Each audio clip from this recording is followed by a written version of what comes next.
40% कट्टरपंथी जो भारत के अंदर रहते हैं, उनका एक लक्ष्य है कि हम 10 विवाह करें और 50 बच्चे पैदा करें।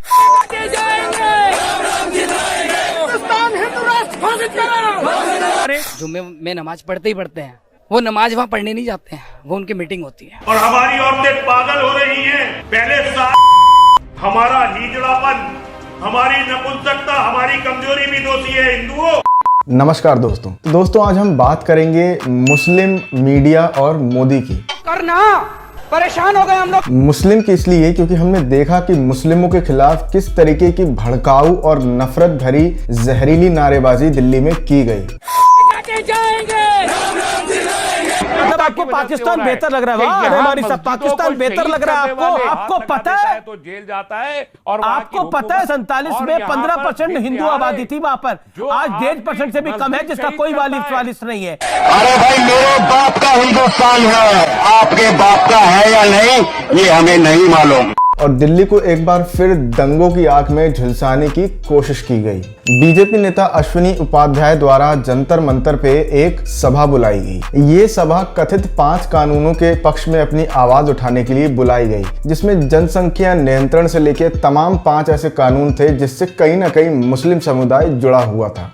अब इस सभा में तमाम वो कोशिशें, वो हरकतें हुई जिससे दिल्ली में एक बहुत बड़ा दंगा भड़क सकता था।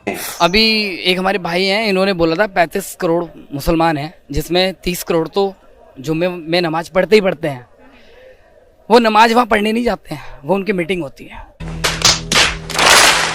हम खैर, अब वो बीजेपी नेता अश्विनी उपाध्याय ये कह रहे हैं कि उन नारों से मेरा कोई लेना देना नहीं है। सुबह 10 बजे जो सभा मैंने शुरू करी थी वो दोपहर 12:30 बजे खत्म कर दी थी।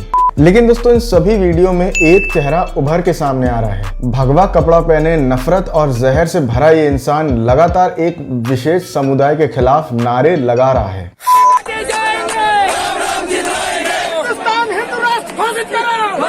और जब न्यूज लॉन्ड्री के पत्रकार ने इनका इंटरव्यू किया और इनसे पूछा तो इन्होंने बताया कि ये किसके भक्त और किसके अनुयायी हैं। यति नरसिम्हानंद सरस्वती जी जो महाराज जी हैं, उनके हम शिष्य हैं, उनकी सभी बातों का पालन करते हैं और वो जो भी करते हैं वो बिल्कुल सही। इन्होंने स्वामी यति नरसिम्हानंद का नाम लिया। ये वही यति नरसिम्हानंद सरस्वती हैं जो समय समय पर ऊल जलूल बयान देते रहते हैं। हाल ही में इन्होंने हिंदू महिलाओं को कैरेक्टरलेस बता दिया था। और हमारी औरतें पागल हो रही हैं।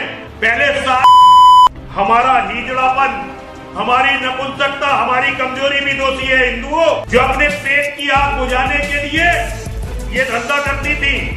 और आज ज्यादातर औरतें हिंदुओं की हैं जो पेट के कारण नहीं, अपनी वासना के कारण मुसलमानों के जाल में फंसी और बर्बाद हो गई। और औरत की बर्बादी के केवल औरतें दोषी नहीं है, हमारा हिजड़ापन, हमारी नपुंसकता, हमारी कमजोरी भी दोषी है हिंदुओं। ये गंजेड़ी, ये नशेड़ी, ये भंगेड़ी। अब ये इस तरीके की बातें कर रहे हैं कि इस वक्त कोई भी हिंदू महिला अगर इसे सुन रही होगी तो उन्हें शर्म आएगी कि ये हिंदू हैं। ये वही स्वामी यति नरसिम्हानंद हैं जिन्होंने इस देश के मिसाइल मैन, जिस इंसान ने इस देश को न्यूक्लियर बॉम्ब दिया, उस इंसान को भी जिहादी और न जाने क्या क्या बता रहे थे। मुसलमान चाहे कहीं भी पढ़ा लो, वो बेसिक तो जिहादी रहता है। अब्दुल कलाम भारत का राष्ट्रपति बना, लेकिन वो नंबर 1 का जिहादी था। पाकिस्तान को एटम बम के फार्मूले अब्दुल कलाम ने दिए।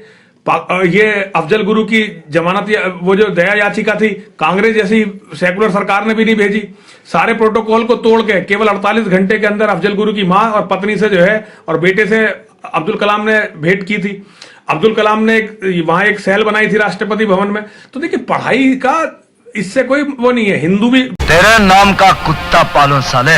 और ऐसे ही इनके अनुयायी और भक्त भी हैं। दोस्तों, ये खतरनाक प्रोटेस्ट, इतनी ऊर्जा और शक्ति से भरा हुआ प्रोटेस्ट ना तो बेरोजगारी के खिलाफ हो रहा है, ना ही महंगाई के खिलाफ हो रहा है, ना ही कोरोना काल में जो हमने खराब स्वास्थ्य व्यवस्था देखी उसके खिलाफ हो रहा है। इतना जोश और इतनी ऊर्जा ये लोग सिर्फ और सिर्फ नफरत फैलाने में लगा रहे हैं।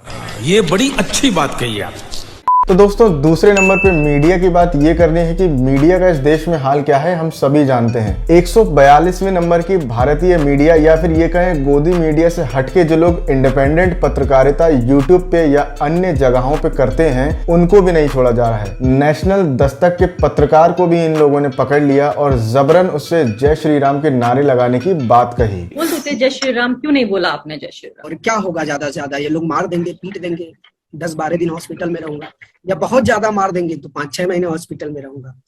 तो ये जो शरीर का घाव मेरे ऊपर आएगा मार पीट से, ये तो रिकवर तो हो ही जाएगा ना, कुछ ना दिन में, साल भर में, 2 साल में रिकवर हो जाएगा।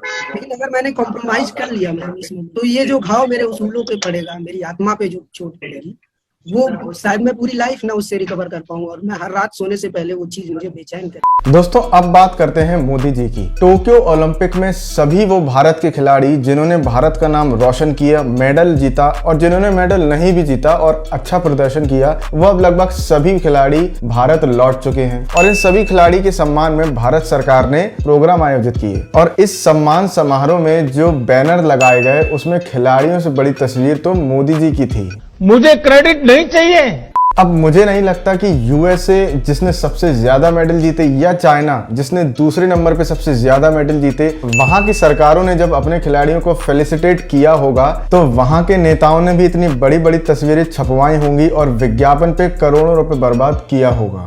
यही नहीं, जो अन्न बांटा जा रहा है गरीबों को उसके बोरों पे भी मोदी जी की बड़ी बड़ी तस्वीर है। मुझे क्रेडिट नहीं चाहिए। और मोदी जी की ही एक योजना उज्ज्वला योजना, जिसके तहत सरकार के द्वारा करोड़ों महिलाओं को गैस चूल्हा मुफ्त दिया गया और आगे भी 1 करोड़ से ज्यादा महिलाओं को गैस चूल्हा मुफ्त दिया जा रहा है। इसके हवाले से भी सरकार की अब पोल धीरे धीरे खुल रही है। कभी कभी गोदी मीडिया के पत्रकार भी जमीन पे उतर के लोगों से सवाल पूछ लेते हैं तो लोग भी उन्हें सच बता देते हैं। उज्ज्वला योजना में आपको सिलेंडर मिला अभी तक? नहीं मिला है भाई साहब, हमको नहीं आए, कह रहे नहीं है, तुम्हारा नंबर नहीं है। सिलेंडर मिला? ना हमें सिलेंडर मिला, ना हमारे बाथरूम बनी, ना मकान बना, नहीं मिला। आप क्यों आई हैं? यहाँ क्यों आई हैं? तो हम बेई तो बताने आए तो इतना सिलेंडर मिला है। अच्छे दिन। तो दोस्तों वीडियो अच्छा लगा हो तो वीडियो को शेयर करें, लाइक करें और चैनल को सब्सक्राइब जरूर करें। तो ऐसे सवालों को करने के लिए देखिए, एक तो बेसिक ट्रिक है, एक तो लाइक और शेयर ठोक दीजिए, महाकाल का लाइक और शेयर ठोक दीजिए। पूरा साल मेहनत करता हूँ आपके लिए बेटा, ऐसा नहीं चलेगा, ऐसा नहीं चलेगा।